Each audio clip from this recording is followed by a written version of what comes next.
My husband planned our dream vacation in Mandarin calls, not knowing my parents were from Beijing.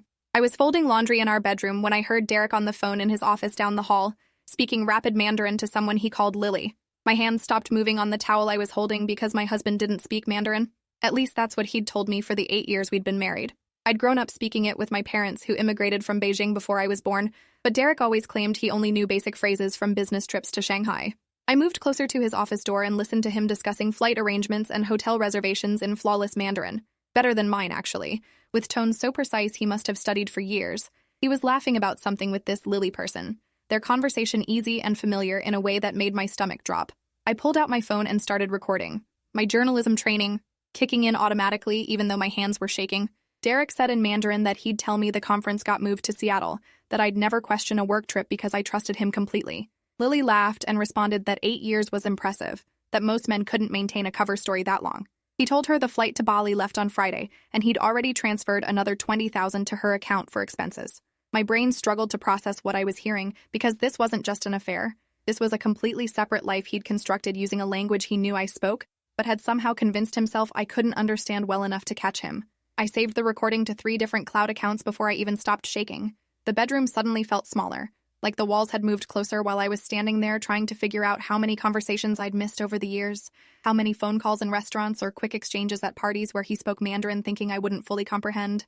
I went downstairs and made coffee with mechanical precision, my hands going through motions while my mind raced through 8 years of marriage looking for other signs I'd missed. Derek came down 20 minutes later smiling and kissed my cheek before grabbing his travel mug. He mentioned casually that his conference in Seattle got moved up to this Friday, and he'd be gone for a week, maybe longer if the meetings ran over. I asked which hotel he'd be staying at, and he said the Fairmont without hesitation, the lie smooth and practiced. I nodded and told him I'd miss him, watching his face for any sign of guilt or nervousness. Nothing registered except mild affection and the slight distraction of someone already mentally planning their trip. He left for work, and I sat at the kitchen table staring at my phone, the recording app still open, showing that 11-minute conversation that had just demolished my understanding of my own marriage. My parents lived 40 minutes away in the same house where I grew up, the walls covered with calligraphy my father practiced, and photographs from their life in Beijing before they came to America. I drove there without calling first, because I needed to see their faces when I played them the recording. My mother opened the door and immediately knew something was catastrophically wrong, pulling me inside while calling for my father. We sat in their living room and I played the recording on speaker, watching their expressions shift from confusion to shock to the particular kind of rage that comes from watching your child's heart break in real time. My father asked to hear it again, his finger following along like he was reading invisible subtitles in the air. When it finished the second time, he looked at me and said in Mandarin that Derek's accent was northern Chinese, probably Beijing or Tianjin, that he'd been trained by native speakers for years to sound that authentic. My mother pulled out her laptop and started searching for the name Lily combined with Derek's company, her fingers flying across the keyboard with the determined energy of someone who'd worked as a research librarian for 30 years. She found a LinkedIn profile for Lily Zhao, who worked in Derek's company's Hong Kong office, her photo showing a woman in her early 30s with the kind of polished beauty that came from expensive maintenance. The profile said she'd transferred to the Seattle office 6 months ago, which aligned perfectly with when Derek started taking more frequent business trips. My father was already on the phone with his brother in Beijing, speaking quickly about needing information on someone, giving him Lily's full name and asking him to check marriage records and property registrations. His brother owned a private investigation firm and had connections throughout government offices that could access databases American investigators couldn't touch. Within an hour, my uncle called back with information that made the situation exponentially worse than a simple affair. Lily Zhao had purchased a condo in Bali 3 years ago under a company name that listed Derek as a partial owner. My uncle sent photographs of property records showing Derek's signature on documents, his passport number listed as a co-investor in a resort development company that owned 6 properties across Indonesia. The company's registration showed it had been operating for 5 years, which meant Derek had been planning this long before we'd even bought our house in Portland. My mother pulled up the company's website, and we found photos of the Bali property, a stunning villa overlooking the ocean with floor-to-ceiling windows and an infinity pool. The booking calendar showed it was blocked off for private use starting this Friday for 3 weeks. My father noted that 3 weeks was a long time for a vacation, that it sounded more like someone planning to stay permanently or at least establish residency for visa purposes. I asked what they thought I should do, and my mother said in Mandarin that we needed to document everything before Derek realized I knew, that men like him always had escape plans and we needed to move faster. I hired Catherine Brennan that afternoon based on my mother's recommendation from her library colleague, whose daughter had used her for a complicated divorce. Catherine's office was downtown in a building with security and privacy, her reception area designed to make people feel safe sharing their worst moments. She listened to the recording twice without interrupting, taking notes in some kind of shorthand that covered 3 pages of her legal pad. When I finished explaining everything my uncle had found, Catherine leaned back and said this was financial fraud in addition to adultery, that Derek had hidden marital assets in foreign accounts and property that I had legal claim to as his spouse. She explained that Oregon was an equitable distribution state, which meant everything acquired during marriage got divided fairly, but fair didn't always mean equal, and judges considered fault when dividing assets. She asked if I wanted to pursue criminal charges for fraud, and I told her I wanted him to lose everything he'd built with my trust as his foundation. Catherine smiled and said we could do that, but we needed to move carefully because Derek clearly had experience hiding money and would disappear if he suspected I was onto him. My parents invited me to stay with them for the rest of the week, their guest room still decorated with posters from my high school years. My father sat with me that evening and told me stories about Beijing in the 80s, about how trust was everything in their community because they had so little else, and how my mother had almost called off their wedding when she discovered he'd lied about a small debt. He said she'd told him that marriage required complete honesty, or it wasn't really a partnership, just 2 people using each other for convenience. His point was clear even without him stating it directly. Derek had never seen me as a partner, just as someone useful for maintaining his American life while he built something else entirely. My mother brought tea and sat on my other side, the 3 of us quiet in that particular way families get when words feel inadequate for the size of the betrayal. She finally said in Mandarin that I was stronger than Derek had calculated, that he'd underestimated me the same way he'd underestimated how well I understood the language he thought he was hiding behind. Catherine called Wednesday morning with news from a forensic accountant she'd brought onto my case. Thomas Wright had found evidence of systematic fund transfers from our joint accounts over the past 5 years, small amounts between $3,000 and $5,000 that happened monthly and wouldn't trigger automatic fraud alerts. The total came to over $200,000, money Derek had moved to offshore accounts before eventually funneling it into the Indonesian resort company. Thomas had also discovered that Derek maintained a separate credit card I'd never seen, the statements going to a P.O. box he'd rented under his company's name. The charges showed a pattern of international flights, luxury hotels, and jewelry purchases that definitely weren't for me. Catherine explained that this level of deception required planning and intent, which strengthened our case for both divorce proceedings and potential criminal fraud charges. She asked if I wanted to confront Derek before he left for his fake Seattle conference, and I said no, that I wanted him to go to Bali thinking everything was fine, that I wanted him to feel safe right up until the moment his world collapsed. Thursday evening, Derek packed his suitcase while I watched from our bedroom doorway, asking questions about his conference schedule and which clients he'd be meeting. He maintained the fiction perfectly, even showing me a fake itinerary he'd created with Seattle hotel letterhead and meeting times that looked official. I asked if he'd remembered to pack his good suit for the dinner presentation, and he thanked me for reminding him, adding it to the suitcase with the casual affection of someone who'd successfully deceived their spouse for years. That night, we had dinner together, and he held my hand across the table, telling me he'd miss me and would call every evening. I smiled and said I'd be thinking of him, which was true even though my thoughts weren't the kind he was imagining.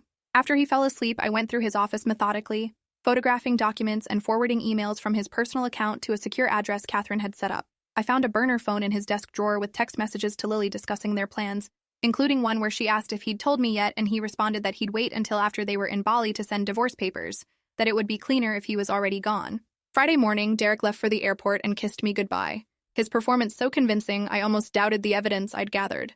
I waited until his location on Find My Friends showed he'd reached the airport before I called Catherine and told her to move forward with everything. She'd already prepared the paperwork and had a process server ready to deliver divorce documents to Derek's office within the hour, notifying his employer of the fraud investigation and freezing his access to company accounts. I drove to our bank with my father and closed our joint accounts, transferring my half to a new account Derek couldn't access. The bank manager tried to convince me to wait and think things through, but my father explained in English that his daughter had evidence of financial fraud, and the bank should be concerned about their liability in facilitating illegal transfers. That changed the manager's tone considerably, and suddenly everything processed quickly. By noon, Derek's paychecks were frozen. His company email was suspended pending investigation, and his passport was flagged for review at customs when he tried to leave the country. Catherine called me at 2 in the afternoon and said Derek had been detained at the airport, that customs had questions about the Indonesian property company, and his business visa application that listed him as relocating permanently. She explained that Derek's lawyer was already trying to arrange bail, but the federal prosecutor was reviewing charges for wire fraud and money laundering, that moving stolen funds across international borders made this a federal case rather than just a messy divorce. I asked if he'd be released, and Catherine said probably, but he'd have to surrender his passport and wear an ankle monitor, that his dream of escaping to Bali with Lily was officially dead. My hands were shaking when I hung up, because part of me had still doubted this would work, had still feared that Derek would somehow slip away, and I'd be left trying to rebuild while he lived in paradise with money he'd stolen from our marriage. My mother squeezed my shoulder and reminded me in Mandarin that truth was patient, that it waited for the right moment to reveal itself, and today was that moment. The news came through multiple channels over the next few hours. Derek's company issued a statement about an employee under investigation for financial misconduct and suspended him without pay pending the outcome. His parents called me 7 times before I finally answered, his mother demanding to know what I'd done to her son, accusing me of ruining his career over nothing. I put her on speaker and played 15 seconds of the recording where Derek discussed in Mandarin how he'd hidden money from me for years. The silence that followed was profound before his father quietly asked me to send him everything I had, that they needed to understand what their son had become. His mother started crying and apologizing, saying she'd never imagined Derek capable of this level of deception. I told them I'd cooperate with their lawyer if they wanted to try protecting him, but they should know he'd been planning to abandon his family entirely and start over in Indonesia with another woman. His father said they wouldn't be protecting him, that actions had consequences, and Derek needed to face his. Thomas Wright completed his full forensic accounting analysis by the following Tuesday, his report documenting every fraudulent transfer and hidden asset with the precision of someone who'd done this hundreds of times. The total came to over $300,000 in marital assets Derek had converted to his personal use, not including the Indonesian properties whose value had appreciated significantly. Catherine filed an emergency motion for temporary orders that would prevent Derek from accessing any remaining funds or making any financial transactions without court approval. The judge granted everything we asked for, clearly disturbed by the evidence of systematic fraud. Derek's ankle monitor meant he couldn't leave his apartment, which he'd apparently been renting separately for the past 2 years, another secret that surfaced during the investigation. The lease was in his name only with rent payments coming from one of his hidden accounts, suggesting he'd maintained this backup residence the entire time he'd been living with me. I wondered how many nights he'd told me he was working late when really he was sleeping in that apartment, living the life he'd been building toward. Lily Zhao disappeared from social media, and her LinkedIn profile went dark within 24 hours of Derek's arrest. Catherine's investigator found flight records showing she'd left Seattle for Hong Kong the same day Derek was detained, probably warned by someone that everything was unraveling. My uncle in Beijing confirmed she'd resigned from her position with Derek's company, and her Bali condo was listed for sale at a price that suggested desperation rather than investment strategy. I felt no satisfaction in her escape because the real target was Derek, the man who'd vowed to honor me and had instead spent years constructing an elaborate fraud. Catherine explained that prosecutors were building a case using the recordings I'd made plus the financial evidence Thomas had documented, that Derek would likely face federal charges in addition to the civil proceedings from our divorce. His lawyer had reached out about settlement discussions, but Catherine advised against any negotiations until we saw exactly what federal charges were filed, that Derek's legal situation would only worsen, and his bargaining position was essentially non-existent. The preliminary hearing happened 3 weeks later in a federal courtroom downtown. Derek appeared in a suit that looked expensive but wrinkled, his face showing the strain of someone whose carefully constructed life had imploded spectacularly. The prosecutor presented evidence methodically, walking the judge through each fraudulent transfer and showing how Derek had used multiple accounts to obscure the money trail. When they played portions of my recording, Derek's face went pale and he whispered urgently to his lawyer. The judge asked if Derek had been aware his wife spoke Mandarin, and the prosecutor confirmed that Derek had actively concealed his fluency specifically because he knew his wife's parents were native speakers from Beijing. The judge looked at Derek with open contempt and said this was one of the more elaborate fraud schemes he'd seen in a marriage case, that the level of premeditation was staggering. Derek's lawyer tried to argue that this was essentially a divorce dispute being criminalized, but the judge shut that down immediately, noting that international wire fraud wasn't a domestic relations issue. Bail was set at $200,000, and Derek's parents confirmed they wouldn't be posting it, that their son could sit in jail while he considered his choices. I filed for divorce formally that afternoon with Catherine presenting evidence of Derek's adultery and fraud as grounds. Oregon's equitable distribution laws meant I had strong claims to not just half of our marital assets, but potentially damages for his fraudulent conversion of jointly owned funds. Catherine was also pursuing claims against the Indonesian properties, arguing that they'd been purchased with money stolen from me and therefore I had ownership interest. Derek's lawyer sent a settlement offer within a week, proposing to give me the house and 60% of remaining assets if I agreed to drop my claims on the Indonesian properties and wouldn't testify at his criminal trial. Catherine called it insulting and countered by demanding the house, 80% of all assets including the Indonesian properties, and full cooperation with federal prosecutors. I told her I wouldn't accept anything less than complete financial accountability, that Derek had spent years stealing from me, and I wanted every dollar accounted for and returned. She smiled and said that's exactly the kind of client she preferred working with, that too many people settled for less than they deserved because they wanted the process over with quickly.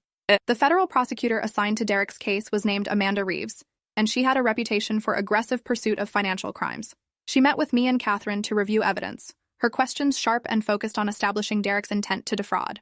I explained the entire timeline starting with the phone conversation I'd recorded, through the discovery of hidden accounts, to the revelation about the Indonesian resort company, Amanda asked if Derek had ever discussed his Mandarin fluency with me during our marriage, and I told her he'd actively lied about it, claiming he only knew basic business phrases when clearly he was fluent enough to conduct complex financial negotiations. She made notes and said that linguistic deception added another layer to his fraud, that it showed sophisticated planning rather than impulsive bad behavior.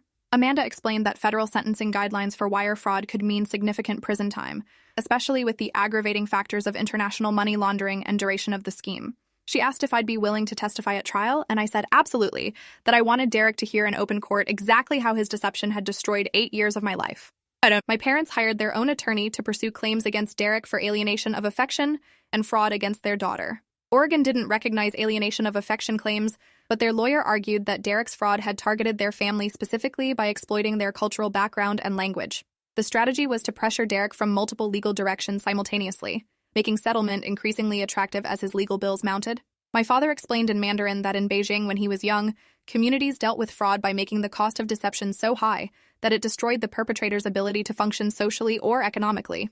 That wasn't exactly how American law worked, but the principle was similar: make Derek face consequences from every possible angle until he had nothing left to hide behind. My mother added that shame was powerful in Chinese culture, that what Derek had done would follow him forever, especially among business contacts who valued trust.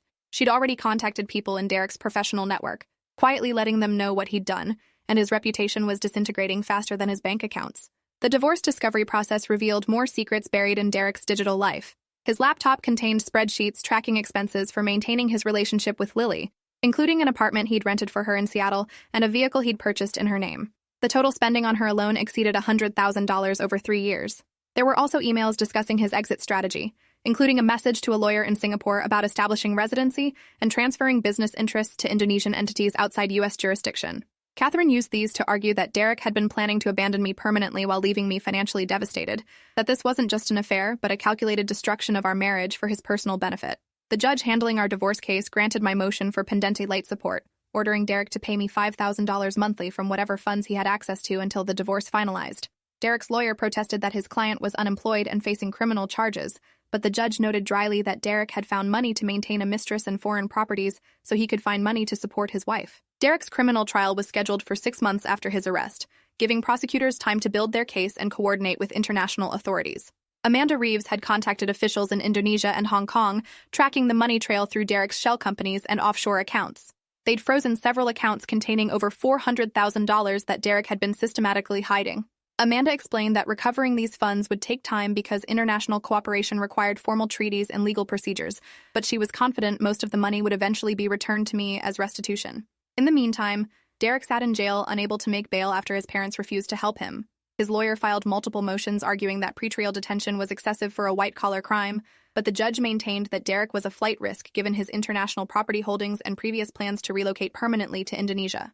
I visited the jail once with Catherine, wanting to see Derek's face when I told him I'd understood every word of Mandarin he'd spoken. The meeting room was gray and institutional, with plastic chairs bolted to the floor and a plexiglass divider between us. Derek appeared wearing orange jail scrubs, his hair unkempt and his face carrying the particular exhaustion of someone whose life had collapsed completely. He picked up the phone on his side, and I picked up mine, our eyes meeting through the scratched plexiglass. I spoke to him in Mandarin, my accent flawless from years of speaking with my parents, telling him I'd heard everything he'd said about me. I watched his face drain of color as he realized the magnitude of his miscalculation, that the language barrier he'd counted on had never existed. I told him in Mandarin that my parents were from Beijing, that I'd spoken it since childhood, that every conversation he'd had with Lily while I was in the house had been perfectly comprehensible to me. Derek closed his eyes and his shoulders sagged forward, the physical manifestation of complete defeat. I switched to English and told him I hoped Bali had been worth it, that his dream vacation would now be spent in federal prison. Catherine touched my arm gently and we stood to leave, Derek still sitting motionless on his side of the plexiglass. The federal trial lasted 3 weeks, with Amanda Reeves presenting a devastating case built on financial records and recorded conversations. I testified on day 4, walking the jury through my discovery of Derek's Mandarin fluency and the subsequent investigation that revealed his fraud. The defense attorney tried to suggest I'd misunderstood the Mandarin conversations, that perhaps my language skills weren't as strong as I claimed. Amanda had anticipated this, and brought in a linguistics professor from Portland State, who confirmed my parents' Beijing origins, and testified that my Mandarin comprehension would be native level, given my childhood exposure. The professor also analyzed Derek's Mandarin from my recordings and confirmed his fluency was advanced, probably requiring several years of intensive study. The jury looked increasingly hostile toward Derek as the evidence mounted, particularly when Amanda played the recording where he'd laughed about me trusting him completely. Several jurors visibly reacted to his casual cruelty, the way he'd discussed his wife as someone too stupid to catch him. Lily Zhao was extradited from Hong Kong after Amanda negotiated with Chinese authorities, her cooperation purchased with a plea deal that required full testimony against Derek. She appeared in court looking smaller than her LinkedIn photos, her voice quiet as she described their 3-year relationship, and Derek's plans to divorce me only after securing all his hidden assets in Indonesian accounts I couldn't access. Lily admitted she'd known Derek was married and had actively participated in hiding money, that he'd promised her a life in Bali running luxury vacation properties once he'd successfully extracted himself from his marriage. The prosecutor asked why she'd agreed to help him commit fraud, and Lily said quietly that Derek had made it seem romantic, like they were building something together while his wife was just an obstacle to overcome. She apologized to me directly and I felt nothing, her regret meaningless against the years of deception. The jury deliberated for 6 hours before returning guilty verdicts on all counts, including wire fraud, money laundering, and conspiracy to defraud.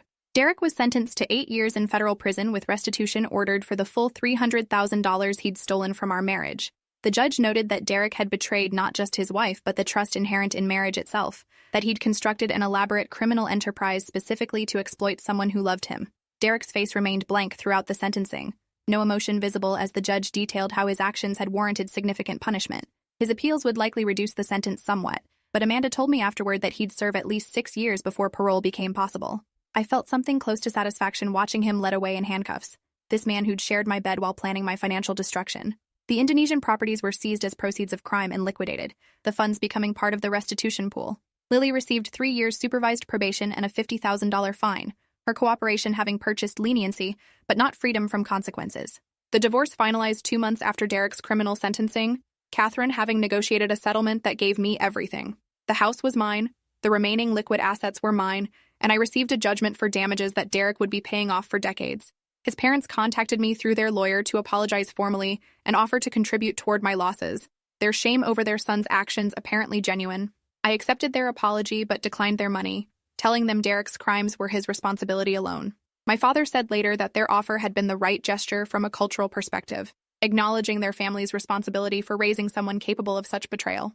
My mother reminded me in Mandarin that I was still young at 34, that I had time to rebuild a life based on honesty rather than lies. She was right, but the weight of 8 stolen years sat heavy in my chest. All those moments I'd believed were real now, recontextualized as elaborate performance. I sold the house 6 months after the divorce finalized, unable to live in spaces where Derek had practiced his deception. My parents helped me find a condo downtown near their favorite dim sum restaurant, the building modern and full of light. I started teaching Mandarin at a community college, my fluency finally something I could openly acknowledge rather than hide. Students asked why I'd majored in journalism instead of languages, and I told them I'd underestimated how useful Mandarin would become in my personal life, that sometimes the skills you inherit from family end up saving you. My father visited often, and we'd practice calligraphy together, his steady hand guiding mine through characters that represented concepts like truth and justice and endurance. My mother brought food in containers that lasted days, her way of ensuring I was taking care of myself while I processed everything that had happened. Derek would be eligible for parole in 6 years if he maintained good behavior. Amanda Reeves had ensured the restitution order remained enforceable for 20 years beyond his sentence, meaning he'd be paying me back until he was nearly 60. His professional reputation was destroyed, his name appearing in news articles about financial fraud and marriage deception. The Chinese business community had essentially blacklisted him. His face circulated on social media with warnings about his character. Part of me felt vindicated by his complete destruction, but mostly I felt exhausted by the amount of energy required to hate someone consistently. My therapist suggested that forgiveness wasn't about excusing Derek's actions, but about releasing the grip his betrayal had on my present life, that I deserved to move forward without carrying his weight. I wasn't ready for forgiveness, but I was tired of anger, tired of checking news articles about his appeals, tired of calculating how many years until he'd be released. I met someone new 2 years after the divorce, a man named David, who taught history at the same community college. He spoke terrible Mandarin despite having studied for a semester abroad in Taiwan. His tones all wrong, but his effort genuine. I appreciated his transparency about everything from his finances to his previous relationships, the way he offered information freely rather than making me excavate truth. We moved slowly because I needed time to rebuild trust in my own judgment, to believe I could recognize deception before it consumed years of my life. David was patient with my caution, never pushing for faster commitment or acting offended when I verified things he told me. My parents approved of him particularly after my father asked him directly in Mandarin about his intentions, and David responded in clumsy but honest Mandarin that he cared about me and wanted to build something real. My mother said later that sincerity mattered more than fluency, that David's willingness to embarrass himself speaking broken Mandarin showed more character than Derek's years of perfect deception. Derek sent a letter from prison 3 years into his sentence. The envelope arrived at my parents' house with his inmate number printed where a return address would normally be. My father called me before opening it, asking if I wanted him to read it first or if I wanted to throw it away unopened. I told him to read it and call me back with the summary. My father called 20 minutes later and said Derek had written an apology claiming he'd been lost and confused, that he'd made terrible choices and understood now how much damage he'd caused. He was apparently taking courses in prison and seeing a therapist, working toward becoming someone better than the man who'd committed fraud. My father asked if I wanted the actual letter, and I said no, that Derek's personal growth was no longer my concern. I'd moved forward and built a life where Derek existed only as a cautionary tale I sometimes shared with students about why honesty mattered more than performance. His journey toward redemption or continued failure was his alone to navigate. I thought sometimes about the moment I'd heard him speaking Mandarin that first afternoon, how a random instance of laundry folding had revealed years of lies. The fragility of deception amazed me, how one unguarded moment could unravel elaborate constructions. Derek had been fluent for probably a decade, had studied extensively and practiced with Lily, had maintained perfect operational security for 8 years, but he'd gotten comfortable and careless, speaking freely in his own home office because he believed his wife couldn't understand the language her parents had taught her since childhood. That fundamental miscalculation had cost him everything: his freedom, his career, his marriage, his reputation. I felt no pity for his losses because he'd gambled with my life as stakes and lost. The recording I'd made that afternoon had become evidence in a federal trial. My testimony about understanding Mandarin had helped send him to prison. Justice had been served through language he'd hidden behind, and that felt appropriate somehow. Poetic, even. At abandon. My parents threw a dinner party for my 38th birthday at their house with extended family and friends from the community. David helped my father hang decorations while my mother orchestrated food preparation with military precision. My uncle from Beijing called via video chat to congratulate me, his presence digital, but his warmth genuine across the distance. We ate traditional Beijing dishes my mother had spent days preparing, and my father made a toast in Mandarin about truth and family and resilience. I looked around the table at faces of people who'd supported me through Derek's betrayal and the subsequent legal battles, people who'd never questioned my strength or doubted my decisions. This was real. This was built on honesty. These relationships wouldn't dissolve when subjected to scrutiny. David squeezed my hand under the table and I squeezed back, our communication silent but understood. My mother brought out a birthday cake and everyone sang in English and Mandarin both, the two languages of my life finally existing in harmony rather than conflict.